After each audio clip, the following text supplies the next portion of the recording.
Hi everyone, this is Alice, counselor at Johns Creek and Alfreda Counseling. Thank you so much for tuning in every week and listening to our videos about mental health and related coping strategies. Today I want to share with you a little bit about internal family systems, or IFS. Now, this is a really in-depth method and it's super complex, so I am just going to be sharing with you guys some of the techniques that I specifically use from this method and really hit the overarching themes and basically the Cliff Notes version. So let's get started. Richard Schwartz was the founder of this method, and it was inspired from his work with clients who were struggling with eating disorders. And in his work with his clients, he began to notice them talking about different parts of themselves. Maybe they were conflicting parts, and these parts functioned in a way similar to how a family functions, except this family was not external, but it was internal.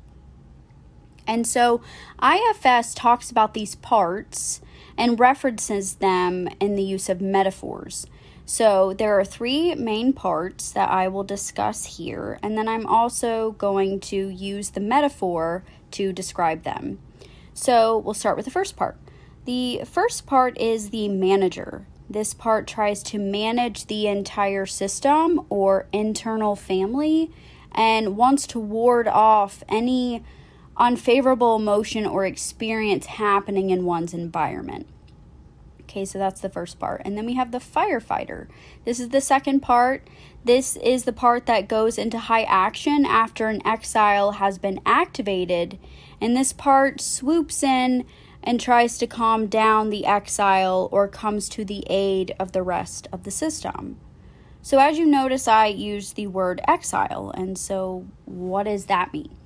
And so that is actually the third part that I'm going to describe now. This part actually has been separated from the rest of the system in an attempt to protect the other parts.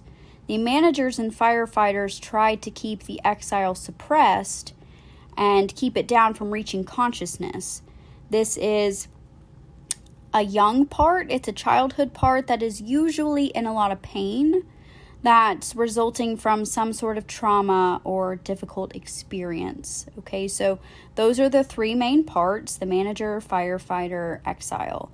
And then we have a really important concept called the self. And IFS believes that every person has an inborn part of them known as the self.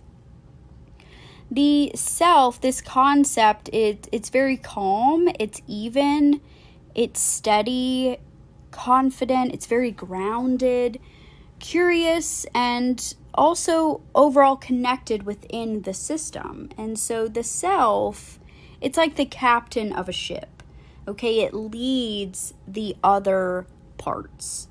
When the self is acting as the captain of the ship, then the person is what we call self-led. And the system is no longer hijacked solely by one of the parts, like the manager or the firefighter or the exile. And when we are acting in a way that is self-led, this would mean we are very mindful. We're socializing ourselves very mindfully, and we are using the different qualities of each part in a collaborative and cohesive way. And it's necessary for the context in which you're standing in at that time. So the self is always there, like I mentioned, it's inborn, but sometimes it does not sit at the seat of our consciousness because another part has taken over. So people sometimes need help rediscovering the self by having those parts step back so that you're able to rediscover this entity known as the self. And I just want to make mention that as I'm describing the parts, manager, firefighter, exile, none of these are bad. All of them are helpful in some way, but maybe one part is a little more hyperactive than the other parts. And so you just need that part to step back, but not completely go away because they're not bad. Sometimes they're just hyperactive. And so I know this sounds a little bit ambiguous, kind of confusing. So I'm going to share an example of what this might look like in a session. I heard about this example during an IFS training that I actually participated in, so I'm going to use that to describe now. So let's pretend that a client has come in to see a counselor and they are describing a self-critical part. This part is an exile that was formed in childhood from having a verbally abusive caregiver say things like, "You're unworthy, you always make mistakes, you can't do anything right." That part of you becomes burdened by those beliefs. So now you're thinking, I am a bad person, I don't do anything right. And so that childhood part, the exile, feels really shut down now because it's been burdened. And those beliefs were inherited in a way.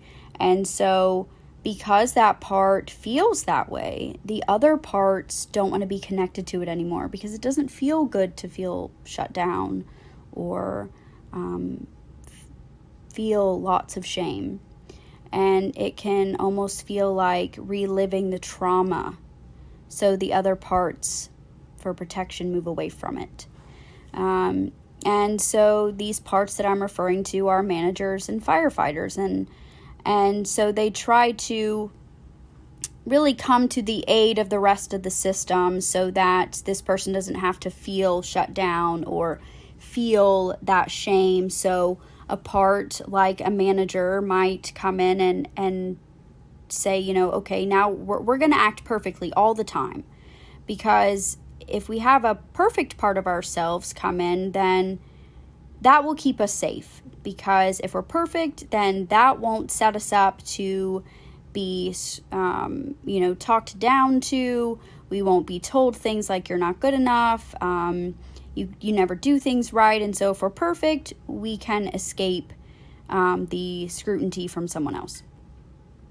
And so then, there might be another part that comes in and says, okay, well, we just won't take risks anymore. Because the more risks we take, the more we are vulnerable for being told things that feel really familiar to that original experience of having the caregiver say you're not good enough, and so on and so forth. So these other parts try to keep you safe, but what you notice is that they're stuck in the past. So the perfectionistic part is stuck in the past because being perfect as a child might have saved you from the negative commentary from your caregiver, but as an adult, that part may not be needed in that way to always be saving you from any perceived threat. Same thing with the critical voice.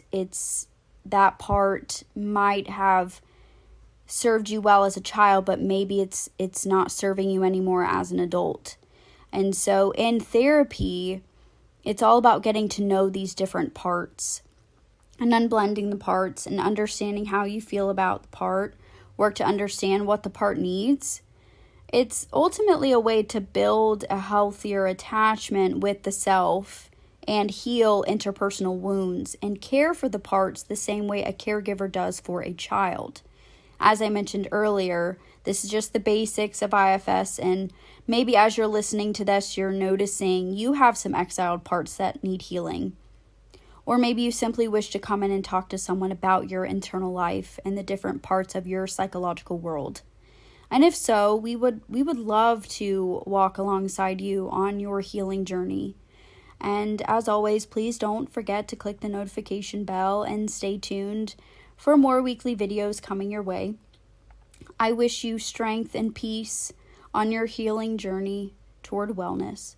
Thank you so much for watching our videos and being part of Johns Creek and Alpharetta Counseling community, and we can't wait to see you on our next video.